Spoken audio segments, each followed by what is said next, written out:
Welcome to the Roy Morgan Weekly Update. And the third week of the official federal election campaign has been won by Labor. That's 3 weekly wins in a row for the Albanese government, with early voting already underway this week.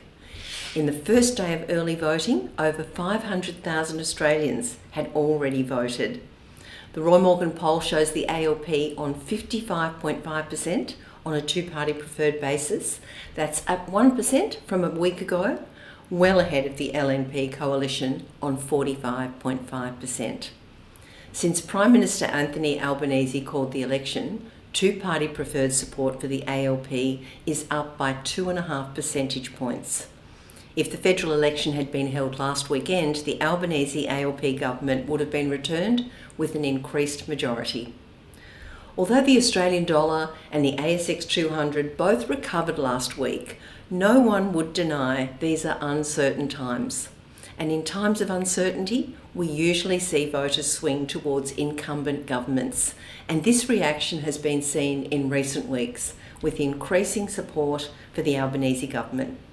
However, there are sleeper issues that can cause unpredictable results between now and election day, including US President Donald Trump and the uncertainty he brings to the global economy, and the increasingly prominent issue of crime.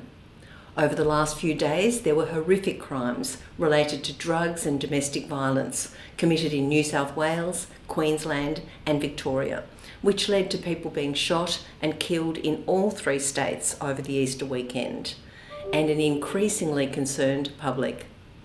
The impact of crime on a federal election is hard to judge, given the issue is primarily a state-based issue, but leader Peter Dutton's image as a former policeman who's dealt with drugs and domestic violence gives the coalition the opportunity to highlight the issue and boost their support in the next 2 weeks as voters make up their minds. This was the first week in which all candidates for the federal election were known, and support for both major parties increased at the expense of independents and other parties.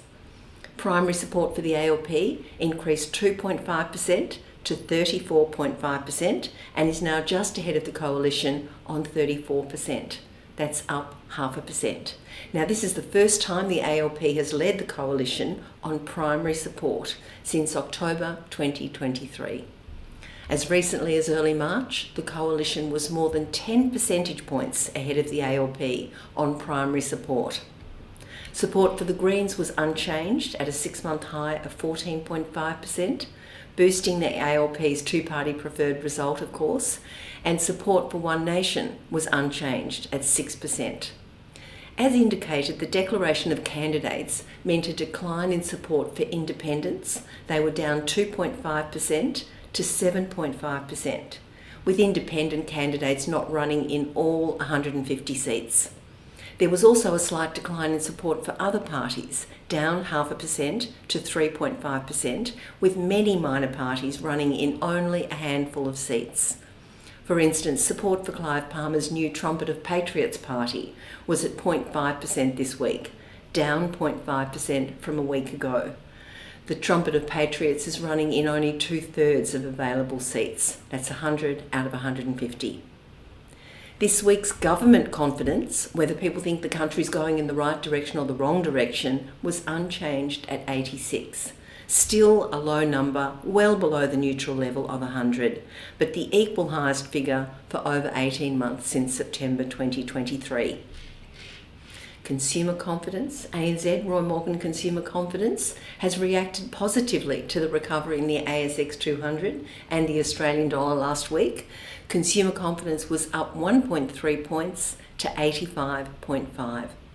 The 2 indicators to improve the most related to the Australian economy's performance over the next year and people's expectations for their own personal finances in a year's time. However, inflation expectations increased 0.3% to 4.9% this week. So Australians now expect inflation of 4.9% over each of the next 2 years. And now to the important issue of mortgage stress, an indicator closely tied to the Reserve Bank's interest rate decisions. The latest Roy Morgan estimates show mortgage stress down in March, following the Reserve Bank's decision to cut interest rates in mid-February for the first time since November 2020. In March, an estimated 1,450,000 Australians, or 26.5% of all Australians with a mortgage, were at risk of mortgage stress. That's down 1.2% from February. This was the second straight monthly decline after the Reserve Bank's decision to cut.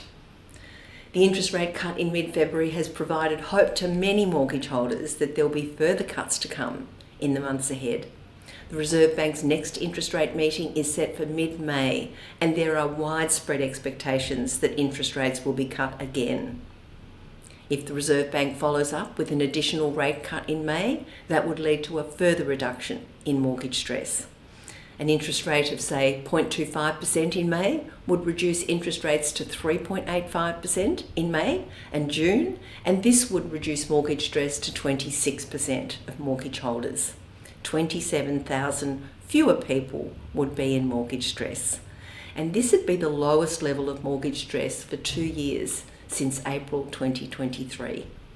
In a political sense, an interest rate cut in mid-May won't have any impact on next week's federal election, but it will provide the new government with a boost early in the term. Thanks for your interest in Roy Morgan's latest results. I'll be back next week to bring you the latest consumer confidence, inflation expectations, and of course voting intention as the campaign enters its final stretch to election day next week. Thanks for listening.